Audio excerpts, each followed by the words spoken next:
Okay, hi everyone, it's Rita Michelle here with the Organic Mothering blog. You can find me at dancingmommio.blogspot.com. dancingmommio.blogspot.com.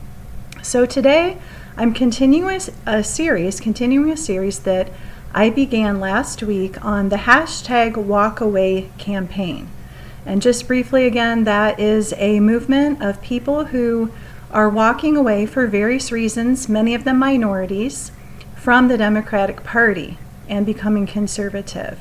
Voting for Donald Trump, those who haven't voted for him plan to the next time, and just exploring the origins of this campaign, why it has become necessary, what has led us to this place where we have such extreme, diametrically opposed positions dividing Americans. So I talked last time about my theory about ideology and how it's become more polarized so that there is not as much of a spectrum between Democrats and Republicans as far as going from left to moderate to the right, but that instead you see a liberal ideology which has moved further and further to the left, so it's become very radicalized and extreme, and that you don't see as much of this on the right side, on the conservative side, and that there has actually been a silencing, a censorship of conservative ideas, the expression of conservative views. And I think that I have pinpointed through my own experience how this has been able to take place. How is it that this silencing has been allowed, has become mainstream, has become acceptable for the liberal side to silence the conservative side? And it's a term called political correctness. You might hear a little doggy tiptoeing around here. So political correctness, I'm just going to go ahead and read you a couple of definitions. The abbreviation for political correctness or politically correct is PC. Okay? So I think that it started out as kind of a social movement, a politically correct social movement. You might call like a, liberal brigade, politically correct brigade, which has morphed into a PC mafia. So the first definition that comes up when I search on my Kindle is political correctness, the avoidance, often considered as taken to extremes, of forms of expression or action that are perceived to exclude, marginalize, or insult groups of people who are socially disadvantaged or discriminated against. And I thought it was interesting that it said it was often taken to extremes, because that's exactly what we're seeing. From Merriam-Webster, politically correct definition is conforming to a belief that language and practices which could offend political sensibilities, as in matters of sex or race, should be eliminated. Okay, so a little stronger definition of that. And then, of course, Wikipedia always has a longer, history definition of particular terms. So commonly is used to describe language, policies, or measures that are intended to avoid offense or disadvantage to members of particular groups in society.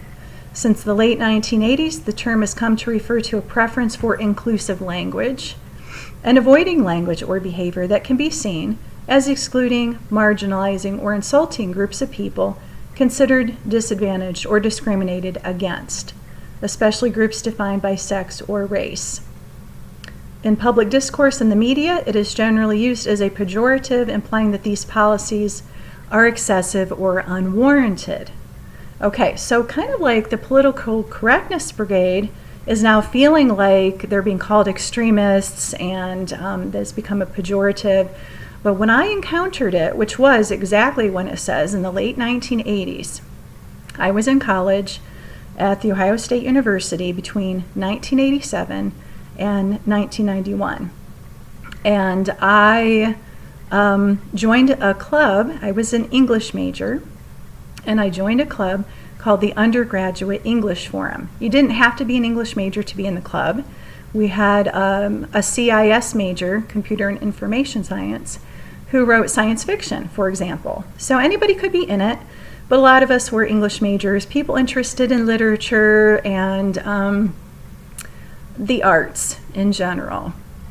So I had a friend who was one of the leaders of the Undergraduate English Forum named Miriam, and she was often referring to PC. And, Miriam was not she was assertive, but she wasn't pushy. She wasn't mean about the way she expressed herself, but she was very opinionated. And I really liked her, and I learned a lot from her. So one day I said, Miriam, you keep bringing up this PC thing. What are you talking about? So I don't remember exactly what she said, but it probably wasn't, dictionary or Wikipedia standard definition. But basically the idea that we avoid certain terms because they're not politically correct. So you don't call a gay person a fag, for example. That would be very offensive. And it occurred to me recently that queer, which is now part of the LGBTQ et al., grouping, that, and I don't know what they mean by it today, because back then, that was definitely pejorative. To call somebody a queer was not okay. That was not politically correct. You did not say that. And, queer, by definition, I think just means strange, unusual, but it came to be a slur against gay people. And now I think it's got some sort of positive meaning. Another area that I remember was the term African American came into widespread use because, of course, we no longer wanted to use the horrible N-word, Nigger. We didn't want to say that. We didn't want to say Negro or colored in reference to black people. But then it got to be where, even black wasn't really PC, and the only PC term then was African American. And this is really interesting because you'll notice, we had a movement in recent history called Black Lives Matter. Black lives, not African American lives matter. You still hear that term, but not nearly as often, because black people, by and large, apparently wanted to be called black, not African American, because they were by and large not people who were born in Africa and then migrated to the United States. They were born here. They are Native Americans. So they just wanted to be called Americans or Black Americans. They really, some people were looking for their roots in Africa actively, seeking out their genealogy and things like that. But it was a case of the PC Brigade telling a whole group of people what they're supposed to be called without actually consulting that group of people as to what their preference was. I saw this also. I was dating a young man, and of course, we just used the usual terms boyfriend and girlfriend. But Miriam would refer to him, I'll call him Jacob.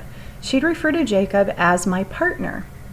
Well, Jacob didn't think too much of that. He wasn't really comfortable with it. He thought it made him sound like he was gay. But partner is what gay people would call each other, would refer to my partner.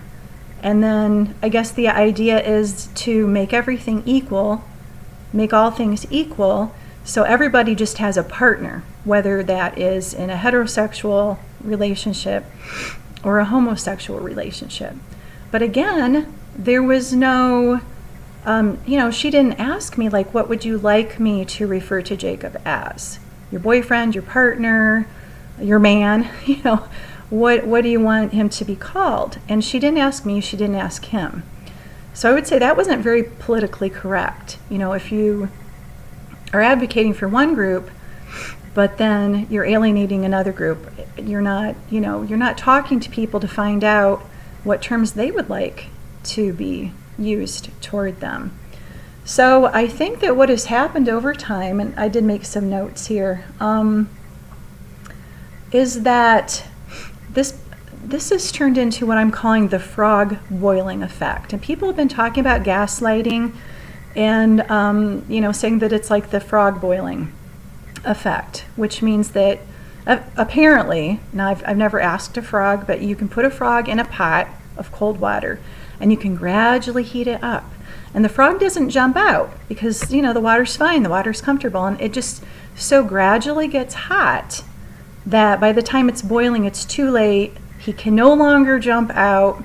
He's boiled to death. And he doesn't know to save his own life because it has just been very gradually, incrementally heated up in the pot so that he doesn't realize what's happening. And by the time he realizes it, it's too late. And I think that that's what's happening with the Democratic Party, with the liberal agenda. We become desensitized. Over time, we just get used to, well, that doesn't seem that bad. That seems reasonable. Of course, we want to protect people from hate speech. We want to protect them from being called names, from being bullied. But when you start to dictate to an entire society what it has to call things and people, what it has, the way that things must be termed, you change the terminology, and of course this can have a positive effect. And it relates to a lot of different elements of this big picture that I want to put together. So that's why I'm starting with this. I started with the silencing. This is happening. Now, how does it come to be that this is able to happen in the United States, where conservatives are losing their rights to religion, they're losing their rights to free speech. They are becoming marginalized, especially white males, and most specifically heterosexual Christian white males. This is the most persecuted group now that we have in our country. This is the most maligned group of people that exists. And some people might say, well, hey, now they know how it feels. Feminists might say, hey, now these men know how it feels. And no, but what if you're a black man? You're still a man. What if you're a black Christian man? Well, you're minority, but you're a man, so that's bad. It's just gone off the rails. It's going off the rails on a crazy train, as Ozzy would say.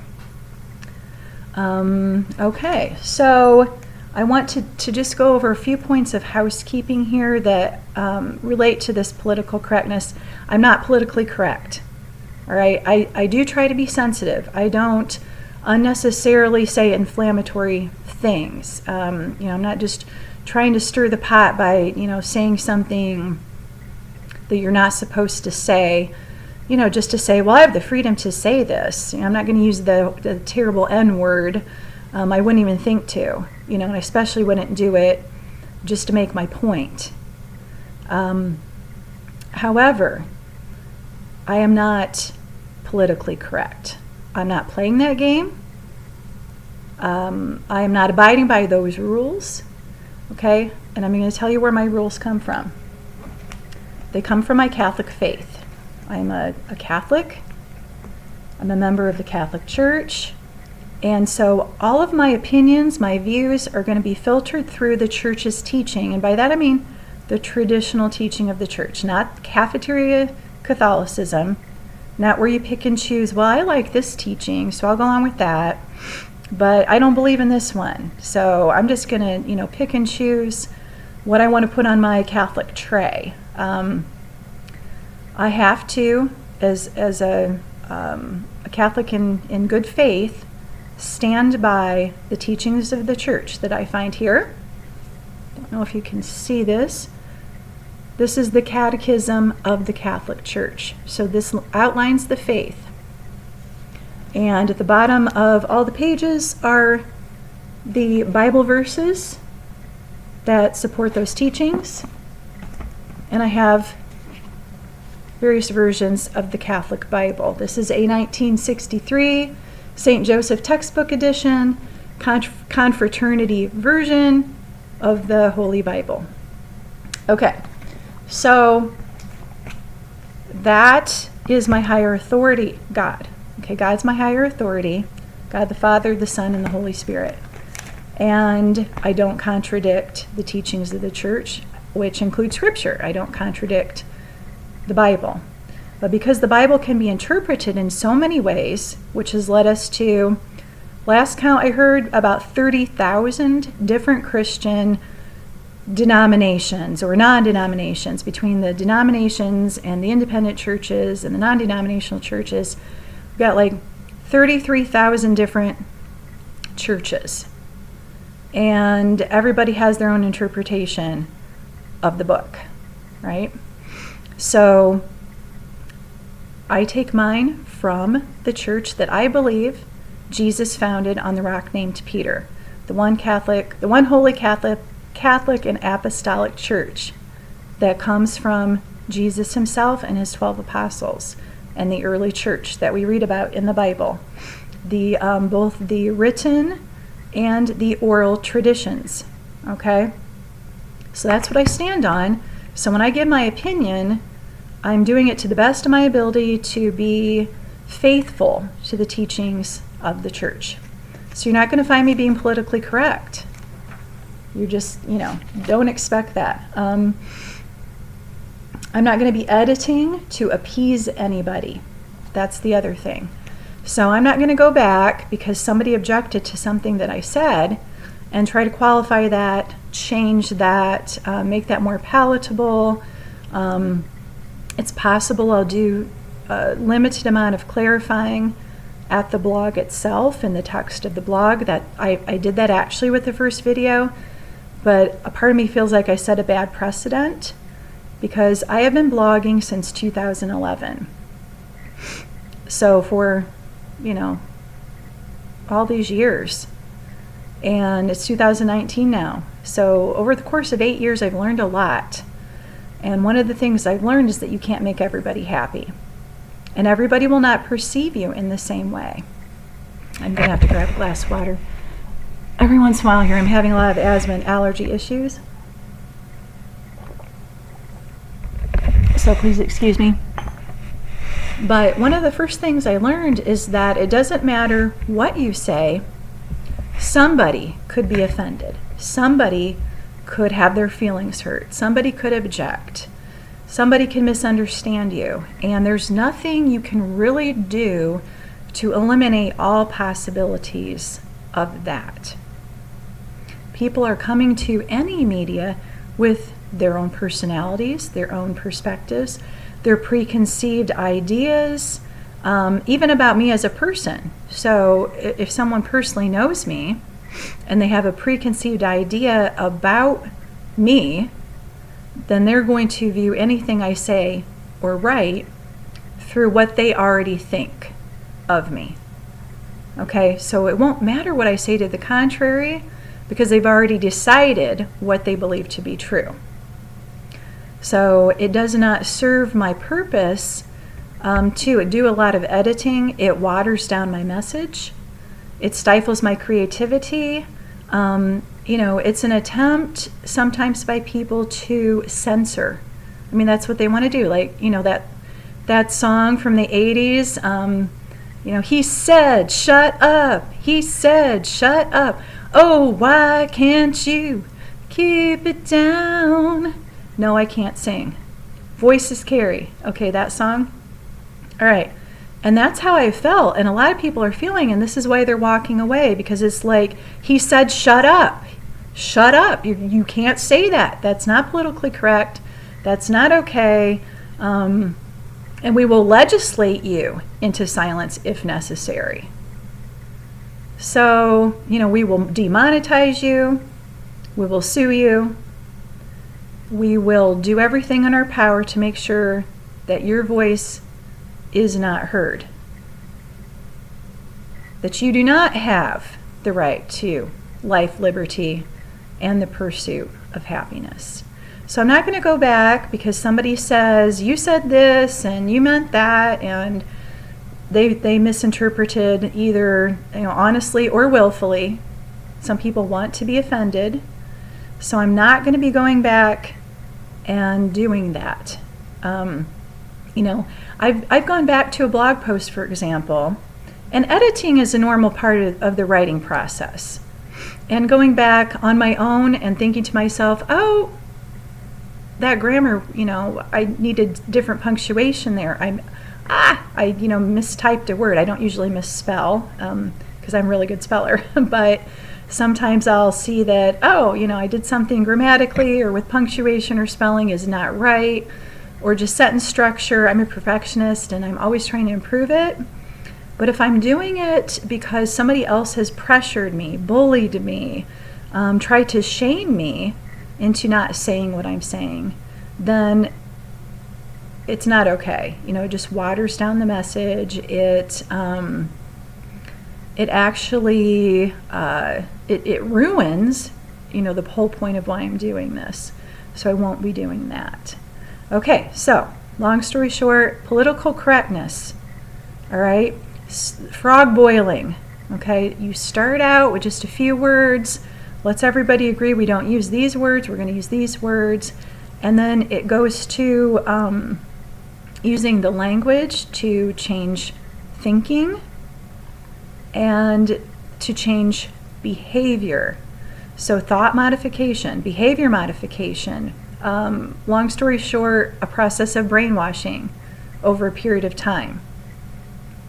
So that's what I think is happening. That's how I think they've been able to get as far as they have with the radicalism toward the ideological left agenda, and to intimidate and bully people into silence, because they've got people on their side with this PC mafia who everybody policing everybody else, so that you can't say anything anymore without someone saying that you're a privileged person for whatever reason. You have privilege, and so because you have privilege, you don't know what you're talking about, and you're not allowed to say that. The only thing I could say is I'm white. No, I'm sorry. The only thing I could say is that I'm a woman. Okay, that makes me a minority, so I could play the woman card, but I can only play the woman card if I play the radical feminist woman card. If I play the conservative Christian woman card and that idea of what it means to be feminine, what it means to be a woman, that is not allowed. That is being silenced now, and it would make me anti-woman. Even though I'm a woman, I would be misogynist, hating my kind. So that's what I have, and I think next time I will get into feminism, because that was kind of my red pill. I think was the DNC's platform at one of the Obama elections, one of his campaigns. The platform was so overtly pro-abortion to the exclusion of almost every other issue that I really saw what was happening. It was just awakening, eye-opening. There were pro-life Democrats outside that convention, not allowed in, not allowed a voice. The statistic I heard was that 40% of Democrats, at that time at least, were pro-life. 40%. That's huge. Not being given a voice. Okay, an intentional silencing by the Democrat Party against 40% of their own people. So that was kind of my big red pill, was feminism. Starting back when I was in college, there were warning signs that something wasn't right.